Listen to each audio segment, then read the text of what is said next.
سجل العلا قصصا هنا أحلام ترويها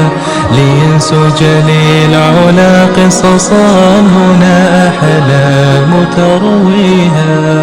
الأمجاد قد عظمت فللأمجاد بانيها. الرحيم. إن الحمد لله نحمده تعالى ونستعينه ونستغفره ونعوذ بالله من شرور أنفسنا ومن سيئات أعمالنا. من يهده الله فلا مضل له ومن يضلل فلا هادي له، وأشهد أن لا إله إلا الله وحده لا شريك له إله الأولين والآخرين، وأشهد أن نبينا وحبيبنا وقائدنا وقرة أعيننا محمد بن عبد الله صلى الله عليه وسلم وعلى آله وصحابته أجمعين. أما بعد، أحبائي في الله، أحبكم في الله. horta ilaahay daraaddii baan idinku jeclahay subxaanahu jalla wacalaa. waana darajo aad iyo aad u sarraysa, waana darajaadka lagu gaadho carshuraxmaan hooskiisa in la hoos harsado. ilaahayna waxaan ka baryaa anigiyo idinkaba inuu kuwaa nagu daro, wejiyadeennana uu naarta ka xoreeyo. qodobka ama mawduuca la qoondeeyey inaan wax ka tilmaamo waa mawduuc aragtidayda aad iyo aad muhiim u ah. waxaa la yidhaahdaa dhismaha qoys wanaagsan ayaa la yidhaahdaa. waxaan jeclaan lahaa oo codsina iga ah, muxaadarada qaab projector aan u soo diyaariyey, laakiin waa laga yargaari waayey in la wada daawado la arko. hase yeeshe waxaan diyaar u ahay qof kasta oo jecel inaan muxaadarada aan siiyo inaan siiyo. USB qofka haysta waan siin karaa, qofka emailkiisa isiiya waan siin karaa. qaybta koowaad ee muxaadarada ee muqadimada ah waxaanse ka sii jeclaan lahaa qofka qalin iyo buug haysta inuu qorto. waxaan u bixiyey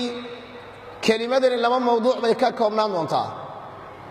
qaybta koowaad waa qaybta hordhaca ka ah, waana 39 qodob weeye. waxaana la yidhaahdaa ibaro waan ku barane. qaybta labaadna isbarashadaasii wixii ka dhashay oo aan u bixiyey mafaatiixu tafaahumi bayna zawjayn, furayaasha la ysku fahmo lamaanuhu ay isku fahmaan. labadaa qaybood bay ka koobnaan doontaa haddii alla yidhahdo subxaana wa tacaala. marka ciddii xoogaa jacayl dareemaysaa soo fadhiisato. ciddii jacayl yardar dareemaysa ama doonaysa inay reer dhisato mustaqbalka, ama xoogaa reerka ka yar hallaysan yahay oo doonaysa hadda inay toosiso, ha soo fadhiisato insha allahu tacaala haddii alla yidhaahdo. hordhaca wuxuu leeyahay qaybta koowaad ibaro waan ku barane.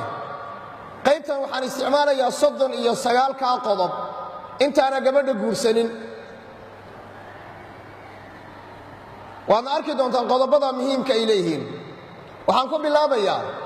waxaan jeclahay inaad ii sheegto waxa calooshaada ku jira.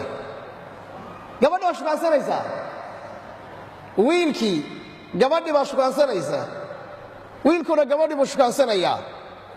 waxaan jeclahay inaad ii sheegto waxa calooshaada ku jira ee runta ah. waxaa kaloon aan rabi lahaa inaadan waxba iga qarinin, daacadna ii noqoto, waayo waa arrin la xidhiidha mustaqbalka dhow iyo midka dheerba. waxaan kaa codsanayaa inaad iiga soo jawaabto su'aalahan hoos ku xusan adigoo aad iyo aad u mahadsan. saasay u qoranta ayadoo Soomaali ah. su'aasha koowaad gabar yahay, su'aasha koowaad wiil yahow, waxaan ku weydiinayaa kow maxaad u malaysaa su'aasha koowaad inay noqonayso? waan ku jeclahay, beerka i xanuunaya ma aha. say dhallinyaro isku shukaansadaan, xalay ma seexanin, kaale i seexi ma aha macnuhu. qodobka koowaad ma idiin sheegaa xiriirka aad la leedahay cibaadada allah, gaar ahaan salaada waa sidee? su'aal waaye. inay taariku salaad taariku salaabad aan ilaahay ku xidhnayn reer ma dhisi kartaa ii jawaaba reer ma dhisi kartaa maya ma dhisi karto kaasi waa qodobka koobaad qodobka labaad qaabka ay ku arkaan bulshadu qaabka ay ku arkaan bulshada aad la nooshahay waa noocee fiiri bulshadu qaab bay ku arkaan adigana qumanahaga qoorta kugu jira ninka u fiican baa iskugu fiican baa tahay adigu waxaad leedahay nin kaa fiican maba jiro laakiin dadku qaab kale ku arkaan ogow dadku siday ku arkaan qof aamusan oo dadka ka go'an oo aan hadlaynin maxaad la aamusan tahay tolow ma doqonnimaad la aamusan tahay mise caqli waxaan ahay qof bulshaawi ah oo dadka dhex gala hadhowta guriga sirtiisa sidaad u qarin doontaa waxaan rabaa inay gabadhu ogaato ama wiilku ogaado qofkani bulshada dhexdeeda sidee buu ku yahay jawaasiis ii shaqaysana waan leeyahay anigu oo waxaad ii sheegtay adigu waan ku dabamarayaa dadkaan soo weydiinayaa qofkani waxa uu yahay qodobka saddexaad maxaa balwad kuu ah oo aad xiisaysaa ii sheeg kubad baad jeceshahay ma filimaad jeceshahay gabadhay ma sheekadaad jeceshahay yaa mabaqaad baad cuntaaba geed khanaarkaa miyaad cuntaa yaa maxaad jeceshahay balwad ku ah waa in laga soo jawaabaa mawduuca ii baro waan ku baran baa la yidhaahdaa xataa odayga 70 jirka meesha fadhiya waa anfacaysaa ee islaantiisu isfahmi laayihiin midka dhallinyaradana waa anfacaysaa mid kastoo dhaarsan bay anfacaysaa waxaa la yidhahdaa ibaro waan ku barane maxaa balwad ku ah oo aad xiisaysaa waa qodobka saddexaad may la socotaan qodobka saddexaad qodobka afraad xiriirka aad la leedahay waalidka inteed ku qiyaasi kartaa qof waalidkii soo habaaray adi ma ku dhaqi karaa yaa gabadh habaaran oo lagu tufay iyo nin habaaran oo hahay la yidhi ma reer mu dhaqi karaa waa habaaranye marka waa inaad ogaato qofkaad la noolaanaysa waalidkii siduu ku yahay reero badan oo burburay ma oga waxay la burbureene wiil habaaran baa meesha ku jira gabadh habaaran baa meesha ku jirta cadhadii allah samada kaga socota markaasuu leeyahy reerkii baan ku degi la'ahay seed ugu degi hooyadaa baan ku habaartay oo aabbahaa baan ku habaaray haddaba qodobka horaad wuxuu leeyahay xiriirka aad la leedahay waalidka intee in la eg buu qodan yahay hoos jiraa intee in la eg buu qodan yahay qodobka shanaad wuxuu leeyahay markaad go'aan qaadanayso qaabkeed u qaadataa markaad go'aan qaadanayso seed u qaadataa nin labaclabaca gabadh labaclabacada oo aan go'aan qaadan karin weliba raggaya ragga nimaan go'aan qaadan karin reer ma dhiso dhallinyar ma maqlaysaan nimaan go'aan qaadan karin reer ma dhiso laabudda waa inaad tahay nin go'aankiisa ku kalsoon markaad dadka la tashato kadib qodobka lixaad wuxuu leeyahay fasaxyada iyo xilliyada firaaqada maxaad u isticmaashaa waqtiyaalkaad firaaqada tahay maxaad qabataa waa muhiim waxaan rabaa inaan ogaado talow markaan fasaxan nahay ma anaad igu mashquuli doontaa ma anigaad meel igeyn doontaa ma anaad turki igeyn doontaa ma anaad diyaaro isaari doontaa ma anaa ila sheekaysan doontaa ma anaad maqaaxiyaa igeyn doontaa ma anigaa suuqa ila soo wareegido aniga carruurtayda mise meel kale kaaga caddahay fasax baana gabadhan waa sidoo kale xilliyada aad fasaxa tahay maxaad qabataa waa qodobka lixaad ogaada qodobka toddobaad dhegaysta ma jiraan xanuunno khaasa oo aad qabto ii sheeg hadday 10 meelood lagaa soo qalay oo adiga dhanba jirkaaga karkaran yahay oo hadhowta markaad guriga igu soo gasho aad ii dhimaato uu nin maad moodo maro la tolay hadhowta xaggeed aadi sooma haddii markii guriga aad soo gasho ayba soo baxdaba ninkani inuuba sonkor midda ugu sarraysa iyo dhiikar meedka ugu sarreeyaa soo maaha ilaahay hana caafiyo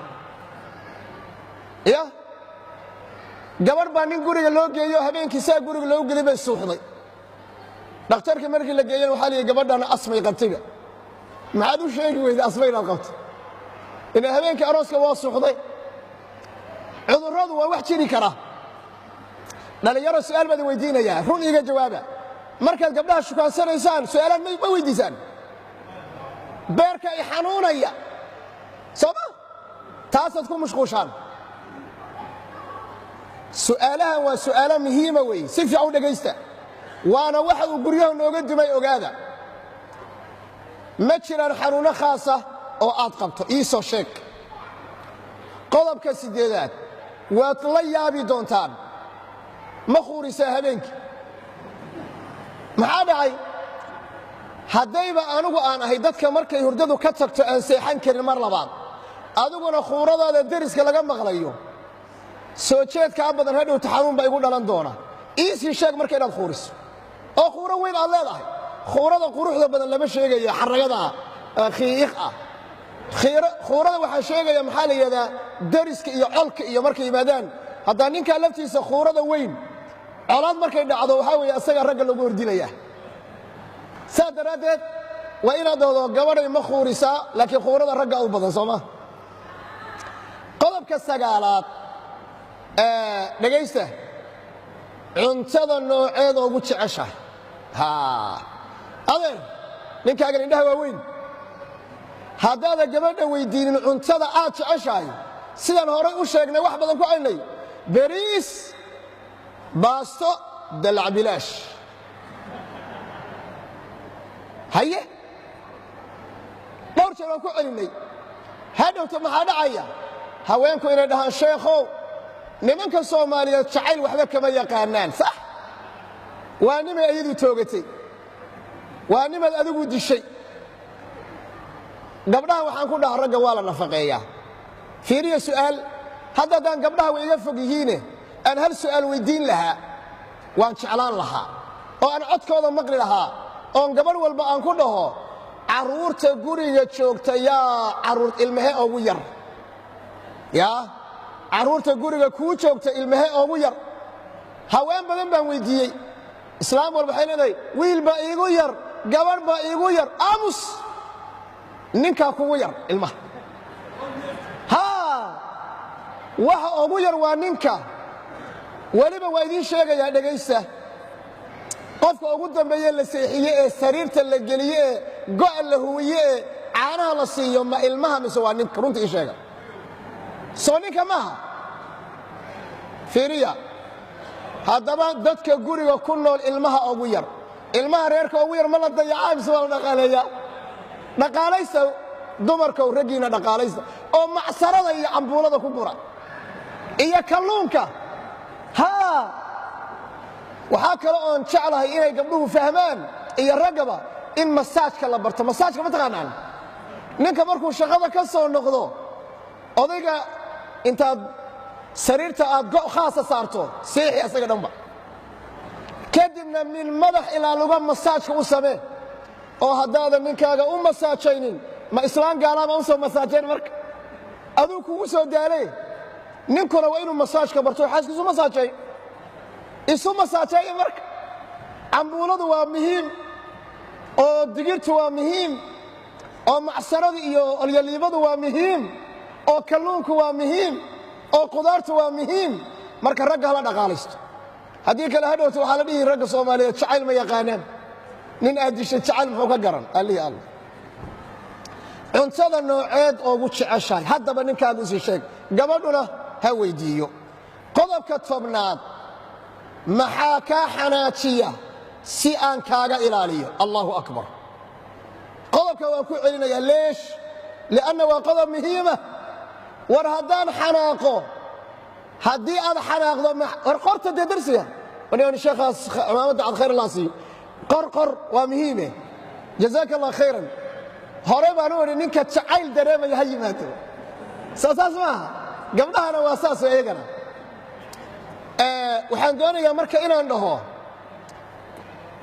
cuntada maxaad kaa xanaajiya si aan kaaga ilaaliyo hadda iisii sheeg waxaad wadaa aniga waxaasaan ka xanaaqaa oo waxaasaan ka liis dheer u soo qor gabadha liis u soo qor aniga waxaasaan ka xanaaqaa iga ilaali gabadhana ha dhahdo nima wiil yahow anigana waxaasaan ka xanaaqaa ilaahay baa idinku dheeriyey caawa haddaad tagto maxaa la saydaliyada ama farmarsiga markaad tagto farmashiyaha oo aad daawo ka soo gadato soo warqad lama socoto warqadaasaad u isticmaali lahayd soo saas maaha ma idinla tahay yaa wax walba waxaa loo sameeyey nidaam masaajidada nidaam lagu kala socday leeyihiin reer dhan oo dhismaya wuxuu ku kala socdo ma lahan ma saasan qiyaasaynaa laa reerku wuxuu ku kala socdu leeyahay horta seen kuu aqaanaa haddaad xanaaqdo waxaad ka xanaaqdo seen ku garanaya horta anugu waa su'aal da'weyne yaa ii sheegi kara waxaad ka xanaaqdo ii sheeg waxaad ka xanaaqdo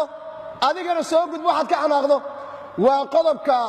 tobnaad weeye waa muhiim meel ku qorto qodobka tobnaad qodobka tobnaad haddii aad xanaaqdo maxaa daawo kugu ah oon kugu dejiya waad xanaaqdo soo maaha gabadhi baa waxay tidhi haddaan xanaaqo sariirtaan galaayo waan isduuduubaa waan seexdaa laylama hadlo sax daa ha isduuduubtee ha la hadline daa waxay tidhi haddaan xanaaqo naqaskaan iska sii daayaa waan qayliyaa adna waa inaad aamustaa markay islaamtu xanaaqdo aamus dariishadaha soo xidh tiifiga dami carruurtii adiga beerbeer u seexda isdhegaysta islaamtu ha qaylido mar xagga ha kuu dhaafto mar xagga ha kuu dhaafto afka abuur ha ka kiciso ayadaa marka dambe iska kaca ku dhihi leesh li'anna marka hore isku ogeydeen sooma waxay ku degtay waa inta laakiin daddood maxaad la qaylaysaa ifur hal baan kugu furay ii dhammaystir saddexdaan kugu furay maxaad sugaysaan marka maba la isyaqaaneen ninkii baa wuxuu yidhi haddaan xanaaqo waan baxaayo raggaan la soo sheekaystaayo masaajidada iyo maqaaxiyaan tagaayo hadhowta anigoo ubax ku wadaan ku imaanaya iyo shukulaato daa ninka iridda ha u istaagin ha soo cara baaba'ee daa warka ayaa samayn karaa waa ciddan waxaan fahamsan weeye laakiin ma garateen hadda reerahni waxay nooga dumayaan waa dadaan weli isbaranin weeye ayib qodobka labiyo labaatanaad ma tahay qof jecel nadaafadda jirka dharka guriga iyo gogoshaba haddaan nadaafadda aan laisku waafaqin haddee guri yaabla ayaa lagu noolaanayaa qodobka 13aad kuweed ugu jeceshahay in la xidhiiriyo ehelka iyo saaxiibbada yaad jeceshahay gurigaaga inay imaadaan saaxiibba ahaan marka laga hadlayo gabadha u sii sheeg saaxiibbo badan baa guryo dumiyey guryo waxaan garanaynaa ay saaxiibbo dumiyeen li'anna lagama wada hadlin gabadhii saaxiibbay la socotaa uusan ninku jeclayn ninku wuxuu la socdaa saaxiibba ayna gabadhu jeclayn war ninkaa ma jeceli qaar baa acazakum ullah wax la sheega ma aha barnaamij ila tali la yidhahdoon isticmaalo ayaa waxaa in badan lay weydiiyaa saaxiibtay ayaa ninkaygii iga shukaansatay haye saaxiibkay fiiri saaxiibka ninkayga saaxiibkii ayaa guriga iigu imaadoo wuu ii hunguriyeeyaa subxaan allah soo waxaa marka hore in bannaanka la marya maaha war gurigan yaa saaxiibkoo soo gelaya waa kuma waa qodob isagana aad iyo aad muhiima weyan qodobka 14aad qaabkeed u jeclaan lahayd inuu arooskeennu u dhaco aroos aan laga wada hadlin waan ku jeclahay waan kaa helay arooskii baa la gaadhi mar alla markii arooska la gaadhay waxay leedahay adeer anigu arooskay waxaan rabaa hotel in lagu qato maxaa la dhahaa maxay 5 star anigu waxaan rabaa adeerkay oo Canada degan iyo ayayda Ingiriiska degan iyo maxaa la yidhaha abtigay oo halkaa degan inay ka soo qayb galaan hayo kooxdii muusigada iyo islaantii buraanburaysay iyo maalinta dhallinyarada iyo maalinta haweenka iyo maalinta siisagootinta ayo meeqa kharash baa ku baxday ii sheega qodobkan waxaan kaga niqaashi doonaa galabta 6 galabnimo markii la gaadho barnaamij dhallinyarada loogu talagalay bas ah oo magaciisa la yidhaahdo dhallinyarada guurka maxaa ka hortaagan hadday isguursadeenna durba maxay isu furaan ayaan kaga niqaashi doonaa haddii alla yidhaahdo oon jecla inaad si fiican aad nogala qayb qaadataan haye arooskeennu qaabkee u dhacayaa anigoon ku guursanin waa inaan ka heshiinaa haddaan ku arko inaad micyo dhaadheer leedahay waxaan ku leedahay abbaayo duurka gal mid yaroo aan isfahmayna baa imaanayse sax sooma ayib qodobka kale wuxuu leeyahay meherkaagu waa meeqa aye waxaa jira meher la yidhaahdo ii maqashii ma maqasheen ii maqashii هل يرادو مقالة الأصول يرادو قبل يوم مهر كغالي سندوي الله أكبر يقول دوا كل بيمسين دونه لكن كاميرا هاي قشة فيسبوك هاللقو فافيو إن هبلايو أنت هاللقو مهري شيطان بسيطة أقول عياري فير قلبتن كغالي دونه هدي ألا يرادو قلب كاللي حيثو مناد يا الله سعطاء وصاحب الله تاهي أنا صاحب الله ربينا هنو تكون قياسه dadka saaxiibada la tahay qodobka 7 waan ku jeclahay maxaa laga wadaa wallahi ajaayib way qodobkan in badan ma maqla waan ku jeclahay waan ka helay beerkay xanuunaya dhiigan ku shubaya maxaa laga wadaa aye hadaan weydiiyo ninkaas odayga ah ninkaas sheegaya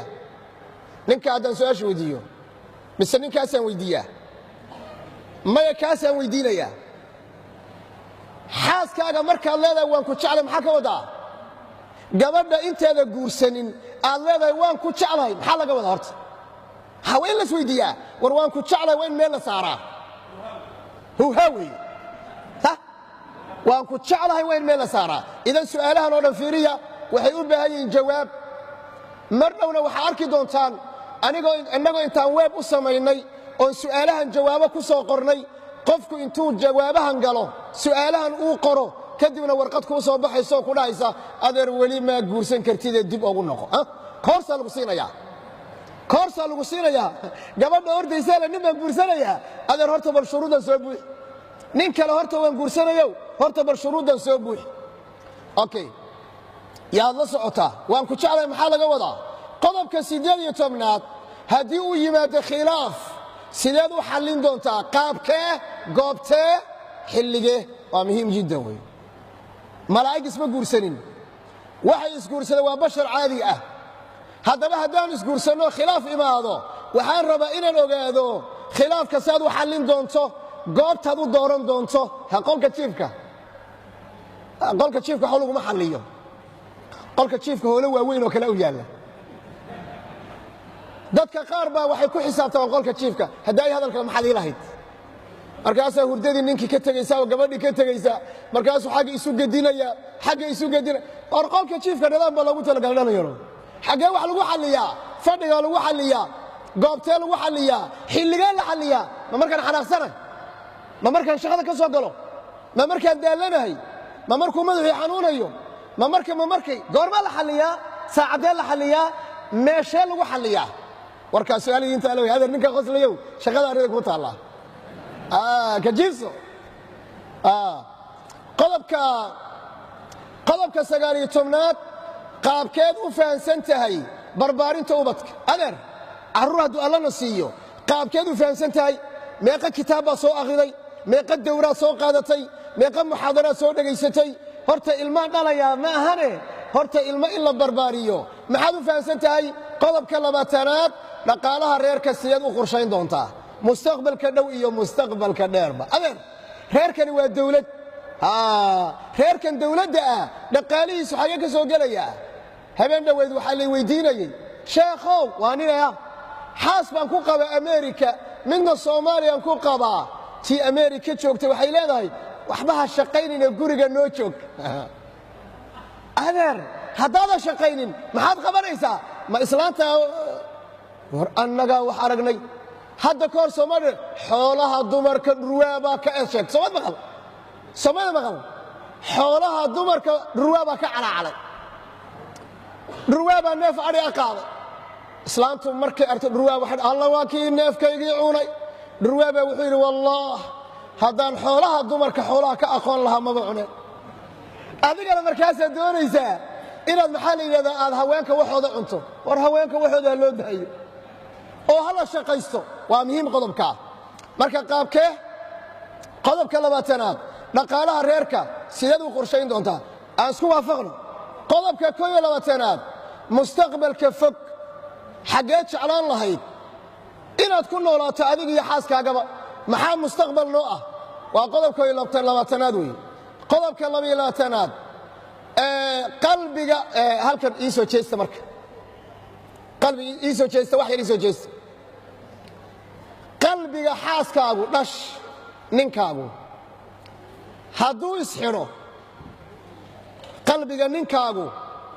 ama gabar yahay ama nin yahow qalbiga xaaskaaga hadduu isxidho maxaa lagu furaa meeqa furaad haysataa yaa meeqa furaa qalbi isxidhay in lagu furo meeqaad u haysataa adeeradaa su'aasha lagaa rabaa aye qalbiga waa isxidhay furaan u baahannahay marka haddaadan furan aqoonin qalbiga adeer iska luge haddee iska luge qalbi isxidhay wixii lagu furi lahaa waa in la helo weeyaan qodobka 23aad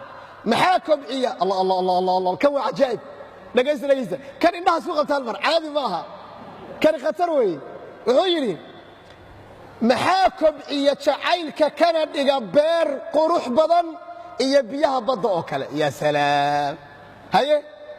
waxaa suuraysataa beer qurux badan iyo biyaha badda jacayl ahoo adiga xaggaa ka soo burqanaya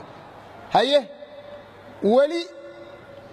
suuqa lagu gado ma tagtay biyaha jacaylka lagu waraabiyo weli ma soo iibsi jacaylka maxaa lagu waraabiyaa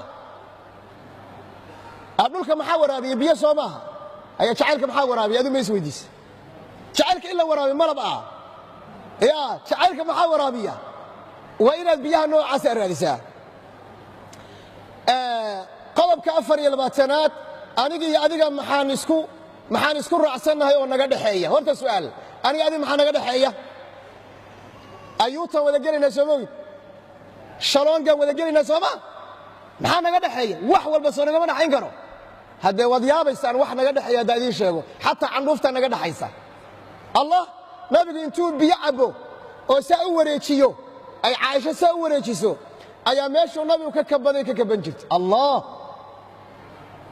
keligaa waad dhali weyday anna keligay waan dhali waayey shahwadaa naga dhaxaysa haddee ma waxaa naga dhaxaynin baa jira adi keligaa ma dhali kartaa anigu keliga ma dhali karaa saan shahwada iskugu darsannay wax walbaa nooga dhaxeeya idan qodobka 24aad aniga iyo adiga maxaan isku darsannaa oo naga dhaxeeya qodobka 25aad reerka maamulkiisa yaa xaq u leh kan dhagaha u fura reerka maamulkiisa yaa xaq u leh reerka yaa madaxweyne ka ah war heedhaha gaariga yaa wadaya tareenka yaa wadaya diyaaradda yaa wadaya ma gabadhaa wadda mise ninkaa wada mise waan wada wadnaa bal shaydaanka iska naar horta soo saas maaha idan waa su'aal qaangaadha weeye su'aashaan waa qaangaadh la socda 15 sanay dhaaftay reerka maamulkiisa yaa xaq u leh ii soo sheeg wareedhe gabadha intaana shukaansanayaba haddaanan arrintanana ka wada hadlin haddii hadhowta maxaa dhacaya yaa waad isiin doonaa waxaasoo dhan waa ka niqaashi doontaan insha allah qodobka 26aad wada tashiga lamaanaha maxaa laga wadaa aan wada tashanno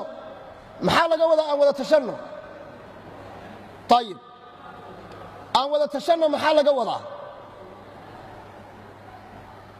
yaa ka jawaabi kara aan wada tashanno maxaa laga wadaa waa in la yaqaano sidii loo wada tashan lahaa reeraheenna dhibaatada ugu weyn waa maxay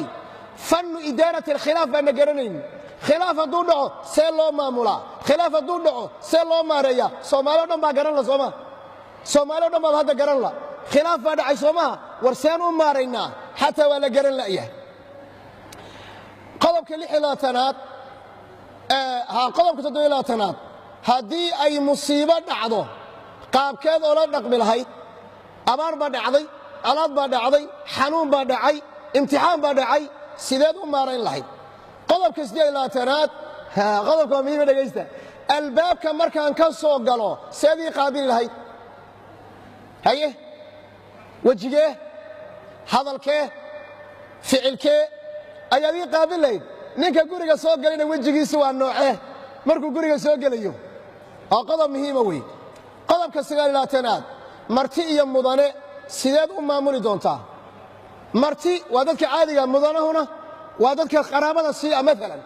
sideed u maamuli doontaan marti iyo mudane qodobka 30aad ballanta kowdhe cadaaladda xuquuqda runta iyo dareenka mas'uuliyadeed maxaad u taqaannaa waxaan rabaa inaan ogaado ballan maxaad u taqaan cadaalad maxaad u taqaan xuquuq maxaad u taqaan run maxaad u taqaan mas'uuliyad maxaad u taqaan labada qof ayagoon isguursanin waa inay masaa'ilka imtixaan ay ku galaan si ay go'aan uga gaaraan ama ninku go'aan uga gaari karo gabadhan ma tii kuwa habboonayd baa wiilkani ma kii kuwa habboonaabaa dhalinyaro mila socotaan si fiican su'aalahan waa muhiim waan sheegay qofka raba haddaan siinayaa laakiin ka soo shaqee inaad ka soo shaqaysaa lagaa doonayaa qodobka 31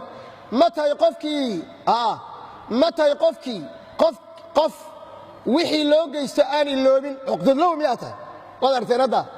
reer 30 sano isqabay baad arrintooda gelaysaa fiiriya reer 30 sano isqabay ayaa arrintooda gelaysaa markaasay leedahay shabadaan waagaan deganayn goormay ahayd waayo wax laga soo tegey ayay ku leedahay waxa ninkiina wuxuu leeyahay hadalkaad waagaa ay tiri dikru ljafaa bacda safaa jafaa waa sidaas weeye qodobka 32 sirta guriga noocadu taqaanaa sirta guriga noocadu taqaana sirta guriga ma la fahmo culumadaay inteed u taqaanaa laakiin annaga sirta guriga waxaan u naqaanaa maalan hadal la bixiyo soo maaha maya intaa keliya maaha haddaan arko ninkii oo meelaha la iskugu imaado ku daahaya oo jecel inuusan gurigiisa aadin ninkaas sir buu bixiyey sirtuu bixiyey waa maxay guriga kuma faraxsana islaantu inuu ka seexatuu rabaa islaantu markay seexato inuu guriga soo galuu rabaa soo saas ma sirta siyaalo badan baa loo bixiyaa sirta guriga noocadu taqaan qodobka 33 ma ii sharxi kartaa tiirarka uu ku taagan yahay reerka wanaagsan reer wanaagsan baa jira meeqa tiir buu ku taagan yahay ii soo sheeg bal islaamku meeqa tiir buu leeyahay soo shan ma laha soo islaamku 5 tiir kuma taagno su'aal guri wanaagsan meeqa tiir buu u baahan yahay haddaan ila aqoonin inta tiira gurigu ku taagan yahay seen u dhisanaynaa guri baad rabtaa inaad dhisato intaasoo tiir ka maqan yihiin oo dumaya marka على طول لكم كل عيال قلبك صدني أفراد هدان كلك قلبك صدني أفراد هدي مسكدة يا قلبك بس بس كدر عسله مرة عيال أوكي قلبك صدني أفراد هدان كلك جورسد أنا كنت شعل ما حاسة مين لهيد هذا أنا كنت شعل معنا إلى ذا يجو هواك وحيو فهمان كيف الواق جورسد وين دعي مي تاكم الله أنا كنت شعل هدان كلك جورسد ما حاسة مين لهيد أدون جورسين كلا سو هذا هو مهم أنا قل جورسين من أرنت أمل إسرائيل النبي الله تبارك وتعالى قلب كصدني الشنات رال مكتهاي إن يحاسك أبو شقيسته أما وحبر شلا سي وضته إن عليك أنفع سوما سؤالوا أبي أفر بديهين إلا وحنكون ختمة يا هدان قلب كصدني اللحاد هدان كاد البضو inaad u soo guurto magaalada ama wadanka aan deganahay maxaad dhihi lahayd ana wadanka aan deganahay qodobka 37 waa idin sheegay waa qodobka ugu dambeeyay mid ka horeeyay 37 hadaa yiri Soomaha waa 38 طيب qodobka 17 waxbarashada dhanka diinta iyo maadiga halkeed kala maraysaan maxaa taqaanaa xagga cilmigaaga qodobka 38 ma jeceshay wax akhriska hadduu sababka waxba akhriin sidee wax loo hormarin karaa qodobka 39 maxaa u dhaxeeya qabiil iyo qabaliyad keedsa ku dhaqantaa allah yani hadduu ninku labada kala garanayn oo nin uu qabiil ka buuxo gabadhii uu gacanta u galo ama gabadh reerkoodaba haddii la soo qaado ayada dhanba reerka waa isdilayaan gabagabadii gunaanadkii iyo gabagabadii fiiro gaara ugu dambayntii waxaan ilaahay kaaga bariyaa qof walba ka kale ku leh inuu ku fududeeyo su'aalahan jawaabtooda waxaana diyaar kuula ah insha Allah inaan kaaga jawaabo wixii aad soo weydiiso wada shaqayn wacan wassalaamu calaykum wa rahmatullahi wa barakatuh